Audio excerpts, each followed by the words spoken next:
asalaamaaleykum mbokk yi asalaamaaleykum ginnaaw bu ñu sante yàlla julli si yonentam bu tedd bi sallallahu alayhi wa sallam ñu ngi leen di nuyu leen ñaanal jàmm. dañuy def vidéo bi si wàllu weer wi di wax ne nag li tax ñu koy def pour leeral la rek ñu ñëw tuuti si zodiaque bi ñu am lu ñu leeral doonte weer wi dañu wax ni pour julli danga koy séentu ba gis ko nga soog a mën a wari loolu dañ koy jiital toujours mais ñu xam ni weer wi dafay dox di wër suuf si ñu nekk suuf si boppam di dox di wër jant bi kon bu weer bi di wër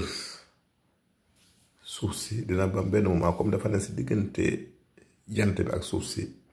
moment boobu day toll si diggante jant bi ak suuf bu fa tolli nag bu fa egsee si niveau boobu yow mi ne si suuf si dootoo mën a gis weer bi ndax weer bi jant bee koy leeral moom amul lumière kon bu nekkee si diggante jant bi ak suuf si dootoo ko mën a gis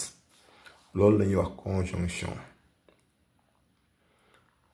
weer nag li tax ni muy soppi ko mooy buy dem bu rombee jant bi bay dem lu mu koy gën a sori dafay gën a leer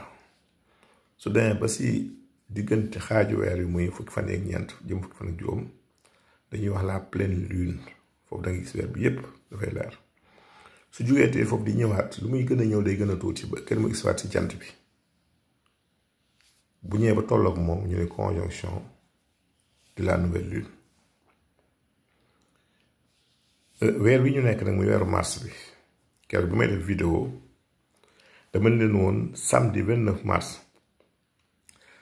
jant bi dafay nekk si 8 degré 32 si bélier keroog dama def lapsus ni poisson la or que bélier la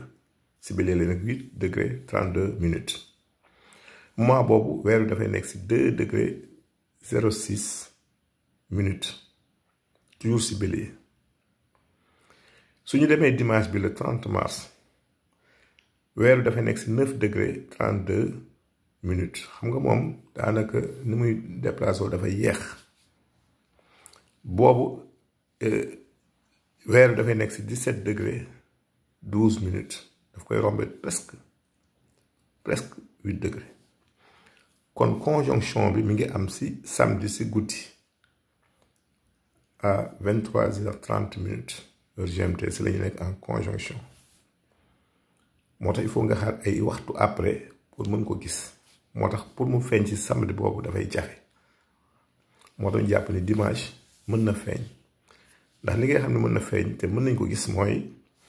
soo jëlee da ngay jël 24 heures nga diviser par 60 minutes diviser ko par 360 mooy zodiaque bi mu jox la 4. nga mu ko par 8 degré boobu neen séparé mu nekk à peu près 32 minutes kon su génnee dina def 32 minutes si asamaan si temps boobu suffisant na pour ñu mën ko teg bët kon li ma jàpp ne daal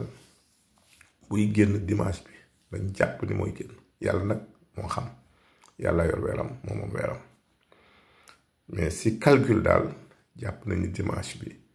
mën na génn mën nañ ko gis. bu boobaa nag julli dañuy jàpp ni dimanche lundi bi altine ci boppam wala ñu ko mën a julli mais néew ma mënta feeñ samedi mais gis ko samedi dana jafe loolu laa doon indiwaat di ko leeral kon dimanche incha allahu rabbi weeru su génnee war nañ ko mën a gis si kàttan yàlla kon ñu jàpp ni daal loolu mooy li nga xam ne dañ ko doon indiwaat di ko leeral ñuy ñëpp nag di ziar ñëpp di ñaan nag yàlla mi si kàttanam yàlla ñu defal ñu am ñu julleendoo te it mën na ko moom yàlla dara taw ko ñu delluwaat lépp si moom rek di ñaanal ñëpp jàmm di ñaanal Sénégal di ñaanal àddina bi di ñaanal Afrique tawféex wér jàmm naataange